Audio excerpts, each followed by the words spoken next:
एक आदमी और उसकी पत्नी चिड़ियाघर घूमने गए। देखते देखते वह बंदर के पिंजरे के पास पहुंचे।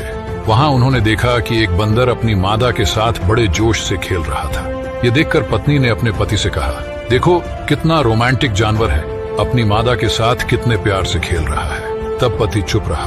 तभी पति पत्नी आगे गए तो उन्हें शेर का पिंजरा नजर आया।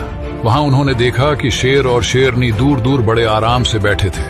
खामोश शेर एक कोने में अकेला बैठा था, जैसे शेरनी का कोई अस्तित्व ही नहीं है। यह देखकर पत्नी ने थोड़े दुखी मन से कहा, कैसे जानवर है, बिल्कुल अलग ही बैठा है, जैसे शेरनी को जानता ही नहीं। इनका आपस में बिल्कुल प्यार नहीं लगता। तभी पत्नी को एक पत्थर दिया और कहा, इस पत्थर को जरा शेरनी की तरफ फेंको। और जैसे ही पत्नी ने शेरनी की तरफ पत्थर फेंका, तभी शेर दहाड़ता हुआ अपनी शेरनी की रक्षा के लिए आगे आया। अब पति अपनी पत्नी को एक पत्थर और दिया और कहा, अब इसे बंदरिया की तरफ फेंको।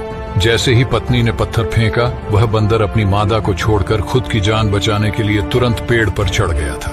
दोनों जानवरों को प्रतिक्रिया समझाते हुए पति ने अपनी पत्नी से कहा, बंदर की तरह झूठे और असंवेदनशील लोग अपने खोखलेपन को छिपाने के लिए अक्सर इस तरह के बाहरी दिखावे वाले रोमांस का ढोंग करते हैं। वहीं इसके विपरीत शेर की तरह लोग हैं जो दिखावे से दूर तनाव मुक्त होकर अपनी जिंदगी आराम से जी रहे हैं। और आज के समाज में हमारे आसपास बंदर ज्यादा है और शेर बहुत कम है।